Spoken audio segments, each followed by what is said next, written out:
Welcome everyone to our community stage, and really excited to have with me in studio today Mr. Ty Banyton. Ty, country singer-songwriter, all the way from well, it's not that far. It's not too far. Waterdown's not too far from Owen Sound, and this is going to air later on, but you're in town. You're going to be playing down at Salmon Spectacular tonight. And, I am. These folks are in for a real treat when you hit the stage tonight, that's for sure. Oh, we're going to have a lot of fun, one way or the other. All right, let's dig into your life a little bit. Uh-oh. All right, and I took it all from really reliable sources, Wikipedia, and yep. And if it's on Facebook, it's true. Right? Absolutely. So here we go. Okay, it says I went right to your page to get the goods. So, first time you picked up a guitar, you were 14 years old, but that was a special guitar. That guitar belonged to a grandfather that you never met.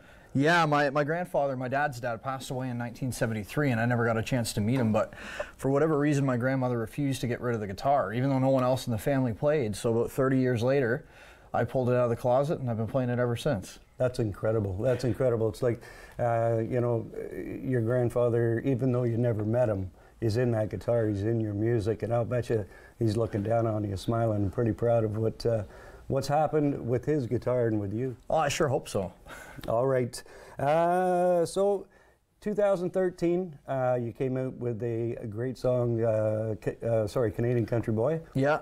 All right, and last time I checked on YouTube, that song had hit 40,000 hits on YouTube, so that's a huge success. Yeah, you know what? It's one of those songs that that keeps coming back up for me, and it's still a joy to play in our shows. We'll probably be playing it later tonight, and yeah, fans just seem to relate to that, I guess. Yeah, absolutely. Being it's Canada and it's country, that's for sure. So, yeah. Yeah. All right. So another milestone for you in your, I guess, relatively young career. You've, of course, been at it for quite a while, but I mean, really hit the scene in 2013. Yes. Would that be about right? So, yeah. But you played probably North America's best country festival in Boots and Hearts. Let's talk about that experience. Oh, it was a blast. I got to play the first year in the Emerging Artist Showcase and was one of the finalists, which meant I got to play on the main stage in front of, I think they said it was between 40 and 50,000 people that night. Wow. Because I was opening up for Hunter Hayes and Blake Shelton. And you know, there's no words to really describe walking out on a stage and you literally cannot see the horizon in any direction because of all the people.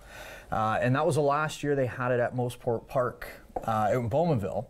And then I had the privilege of playing the following year up in Burrells Creek, the first year they had it there.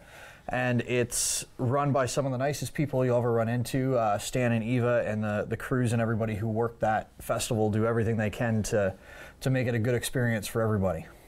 Okay, some of the names you mentioned are the biggest, the heavy hitters in country music.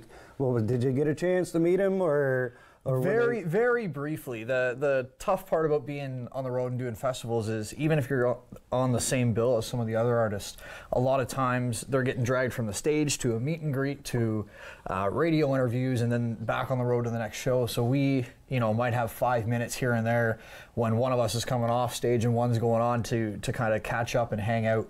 But you do the best you can to say hi to all your friends you don't get to see all that often. That's right, and you get a taste of what it's like to, you know, to, as you said, when you're taking it, you got to be in awe, looking out and seeing 40 to 50,000 people. I mean, oh yeah, yeah. You know, you've hit the big time win. Okay, so now you just recently, in the last couple of days, released your latest single. Yep. And it's called "I'll Never Know." All right, and everybody understands, everybody knows that the songs have, there's something in there, or the whole song is something very personal to the person that wrote the song, and I'll Never Know. Can we get into that song a little bit? Well, I co-wrote it with a good friend of mine, Jordan Honsinger, and for those of you who don't recognize that name, Jordan's the banjo player and one of the guitar players from Coal Creek County. And we sat down and we were playing around with the melody, and he came up with a cool vocal melody, and the line "I'll never know" just kind of kept coming up. And generally in a writing session for me, when that starts happening, I go, okay, there's something here, I need to run with this. And we started writing about past experiences, and I think everybody's been in those relationships that kind of end, but you don't really get a reason why. and you're kind of left wondering, you know, are they still thinking about me, or do they think they made the right decision, or do they picture us getting back together? But you know, at the end of the day, you're never going to get those answers. And the song came together pretty quick. I think it only took us about an hour to write it. And I also noticed with the song, and I have listened to it about 4 or 5 times, and I really enjoy it, to be honest with you. But it's been covered already. Does that happen so quick? Like they say, the ultimate form of flattery is if somebody copies, or you know, when they, in this case, redoing your song, and that happened like within days. Yeah, and you know, it's really nice to see, and the people who have come out and done covers in it. It's interesting to see other artists take on it. The one cover, they actually changed the chord progression and changed the melody slightly. And for me, as a songwriter, it's kind of cool to see somebody else's take on a track. And it means a lot to, you know that somebody liked it and appreciated it enough to take the time to learn it and put a cover out, especially so soon after it's been released. That's right. And maybe part of you saying, hey, hold on a second, I just put the thing out, right? Well, I think the worst is if somebody puts a cover out and they do it better than you. You're like, man, I wish I recorded it that way. You could, yeah. There's no going back. No, you know? no, it is what it is now. And but if that person ever wants to play on the stage with you, not going to happen, right? Yeah. No, you know what? For me, the more people up on stage, the more fun we have. So we've done festivals where I have friends of mine who are on the same bill, and we always find a way to drag them out on stage to sing a song or play a song with us, because it's all about having fun. Exactly, and that's, you know, your audience sees that too. They can see when you're having fun. They know when you're having fun, just like you know when they're having fun. So, yes. Yeah. My next question was going to be, what's coming up for you? New album in the works? We do. We've got about half the album recorded already, and we're going to be back in late December through January recording the last few tracks for it, mainly because that's the only time we have where things have slowed down a little bit that we can get back in the studio. But if all goes well, we'll have that released summer next year. We were talking before we started taping this the show, and again, I'm so glad that you took the time to come in and talk to me today. And you had said that you would have been here sooner, but schedule-wise, it just wasn't happening because you've got a lot of commitments with the CNE and places like that. So, but we finally have you here. Just got to get everybody out to see you. Get out there tonight to the Salmon Spectacular tent. Yeah, hopefully it'll be a good turnout. We'll have a good show, and it'll be fun for everybody who comes out. I'm looking forward to it. Like I told you before too, I said you're in very friendly country area. So our local country radio station is tops in the market in this area. So you got a lot of people to play to tonight. So we're going to take a short break, and we're going to be back with the music of Mr. Ty Banyton. All right. Perfect.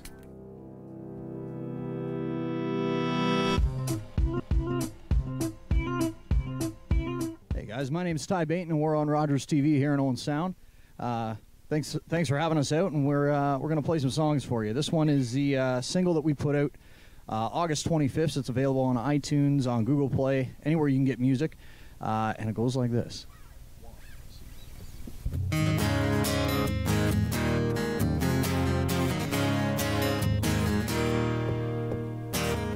Empty room in a lonely home is how you went and said goodbye. Not a word about why we're through, I never got a reason why. It's like a fog settled down around me and I can't see my way. What was once a clear summer's day is now washed out and gray. Wish I knew it. You get lonely late at night and call my name. Do you wish that you stayed with me? Could we ever be the same? I'll never know. I'll never know. Thought that I'd be with you forever, baby. That ain't how this ends. Realize that you're gone and that it's over, but every now and then I wish I knew it. You get lonely late at night and call my name. Do you wish that you stayed with me? Could we ever be the same? I'll never know.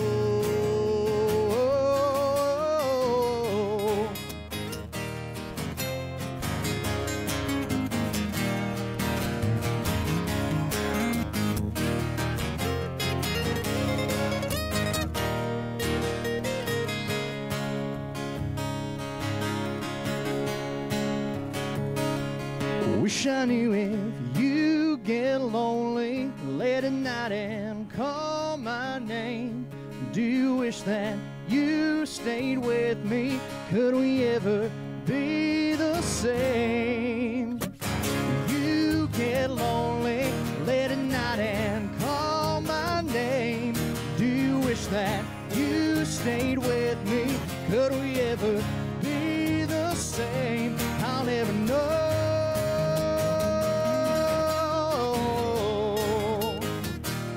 I'll never know.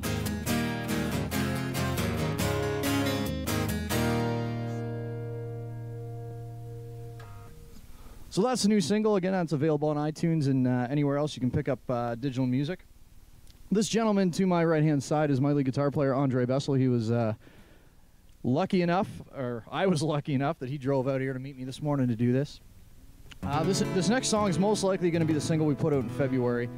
And it's, as a songwriter, you've often got a list of things that you write your ideas down, you write your hooks down, and sometimes they kind of sit for a while because you can't really quite figure out the best way to interpret that or the best way to write it.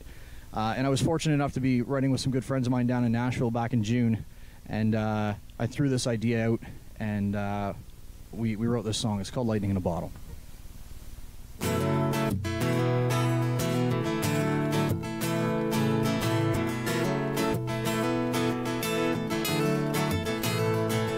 It's crazy how fast your life can change, and man, it just hit me. And now nothing seems the same. Every little moment is almost more than I can bear.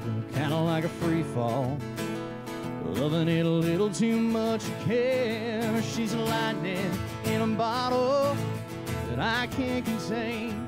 She's got me falling like the rain.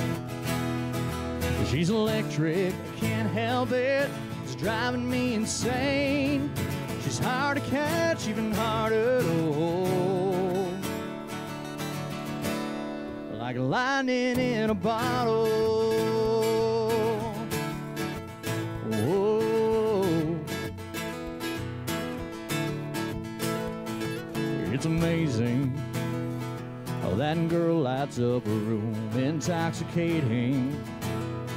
And I'm acting like a fool. She's got me swaying like a wave across the sand. I'm about to capsize. I'll hold on if I can. And she's lightning in a bottle that I can't contain. And she's got me falling like the rain. She's electric, I can't help it. It's driving me insane. She's hard to catch, even harder to hold. Like lightning in a bottle.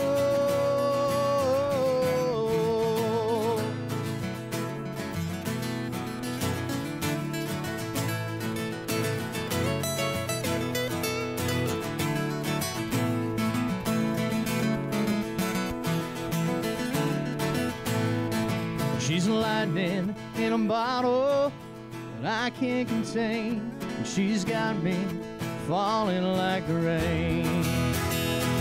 She's electric, I can't help it. It's driving me insane. She's hard to catch, even harder to hold. She's hard to catch, even harder to hold. Like lightning in a bottle.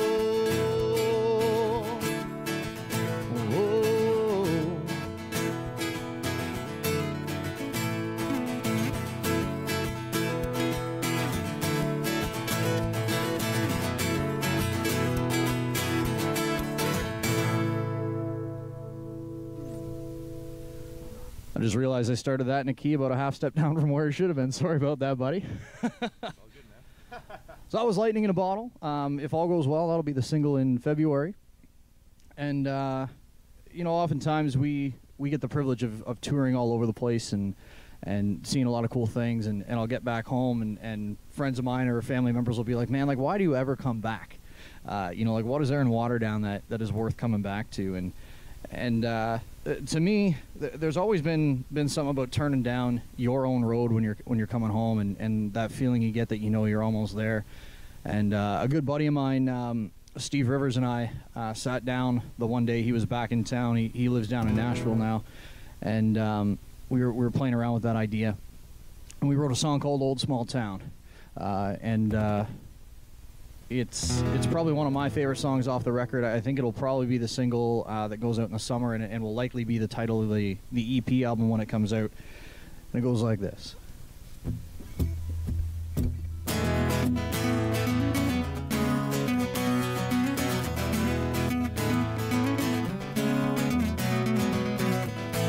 Seen the sun come rising through the Rocky Mountains, I rolled through the prairies in a beat-up Chevy. I've been coast to coast and all around. Somewhere in an old small town, there's a fire in a backfield roaring, and people gathering on Sunday morning. There's a loving of a real good woman waiting for me when I come back round. Somewhere in an old small town.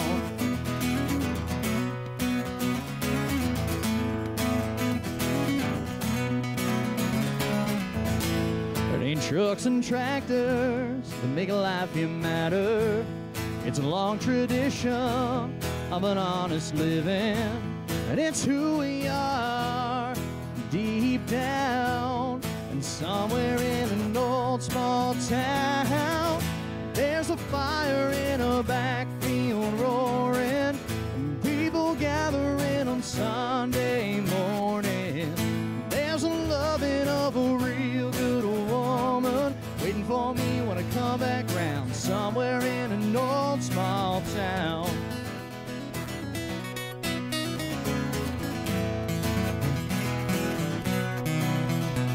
There's nothing like turning down that old familiar road to let you know you're back in town and almost home. Oh, there's a fire in a backfield roaring, people gathering on Sunday morning.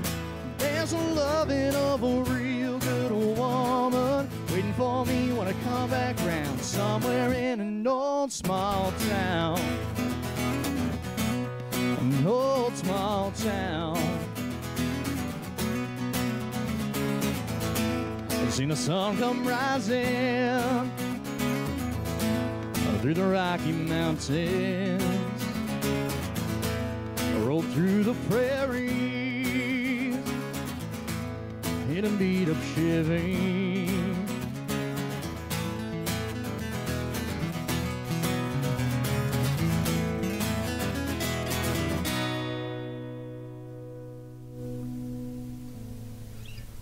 So I think we got time for one more tune here for you.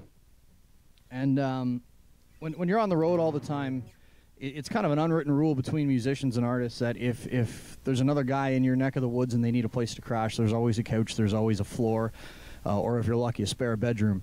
And my house back in Waterdown is no exception to that. And a few years back, a good buddy of mine, Drew Gregory, was on tour from Alberta, and he was coming through town, and we put him up for a night or two. And over a couple drinks that night, we started talking about all the what ifs, or we could have done this, or imagine where we would have been if this had happened. And the more we talked about it, the more we realized all those events, had they not happened, we wouldn't be where we are today. We wouldn't have met the people we have. We wouldn't be playing with the guys we are, and we wouldn't have got some of the opportunities that came our way. And we realized at the end of the day that we probably wouldn't go back and change any of those things for the world. But it's one of those things everybody thinks about. And we sat down, we wrote this. It's called The Roads I Never Traveled.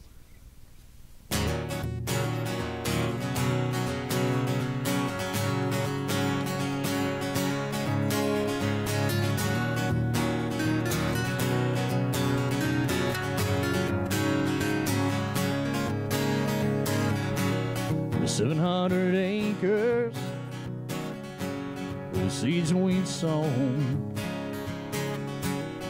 5 generations raised in that 4-room house I called home.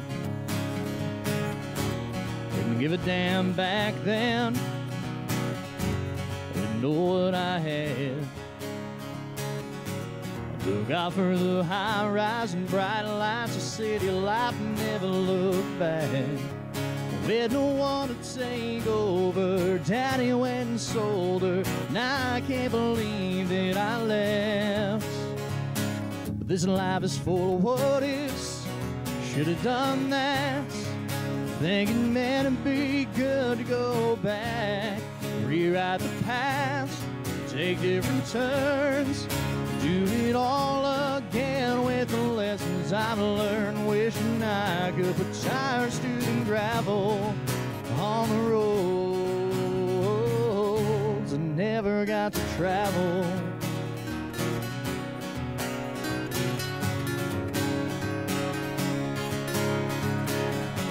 Well, she left for college, I moved out to L.A. With all the distance between us, the love we had slipped away. Now she's found someone new, nothing else I can do but wonder how things could have been. 'Cause this life is full of what ifs, should have done that. Thinking man it'd be good to go back, rewrite the past, take different turns, do it all again with the lessons I've learned. Wishing I could put tires to the gravel on the roads I never got to travel.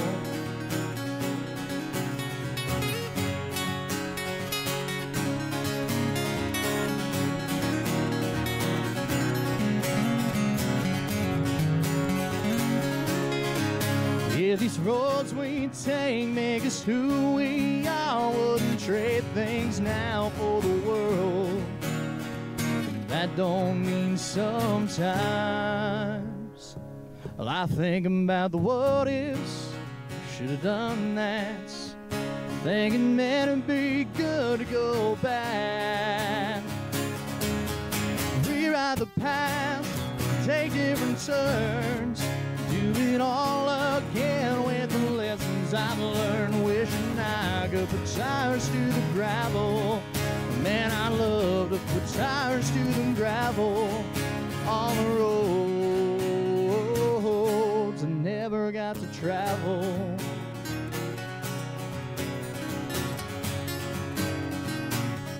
I never got to travel.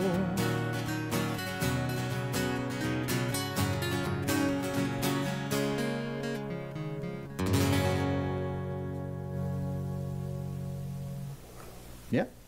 All right, I'm going to sneak in here. Perfect. All right, and Ty, thank you so much for this, gentlemen. Great job today, and Our pleasure.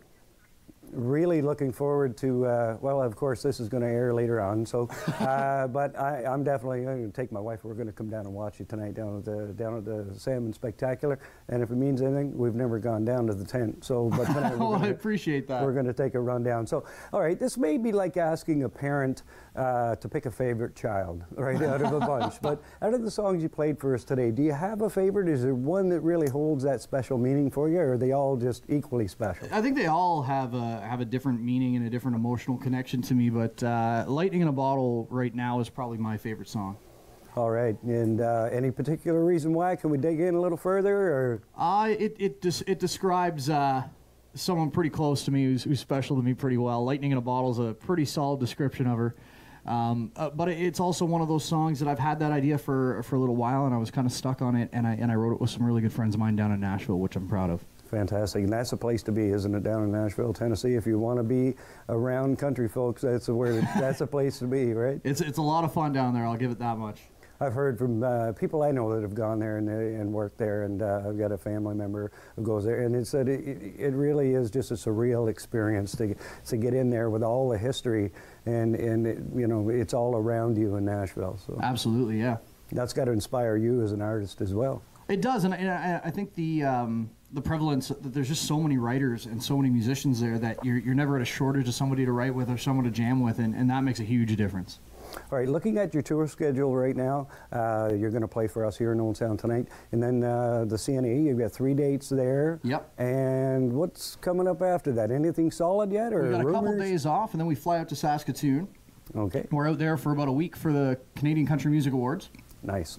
I get home on the Monday. On September 12th, the single I'll Never Know goes out to radio. So we'll have the radio tour to follow that up through Ontario and the East Coast. We're going to try and hit most of the West Coast guys when we're in Saskatoon. And then we got a handful of festival shows and fairs and stuff that bring us into late October, early November, and then I'll be down in Nashville till a little bit before Christmas, and then I'm back in the studio. Fantastic. All right, again, really super excited to have you here today, Ty, and wish you all the best. You don't need luck. I'm telling you, you're that good, I don't think you need any luck. Luck is always a little bit... I'm not going to say no to good luck. All right. Okay, well, thank you so much for being here, and all the best to you. My pleasure. All right, thank you. That's going to do it for this episode of Our Community Stage. We'll see you next time.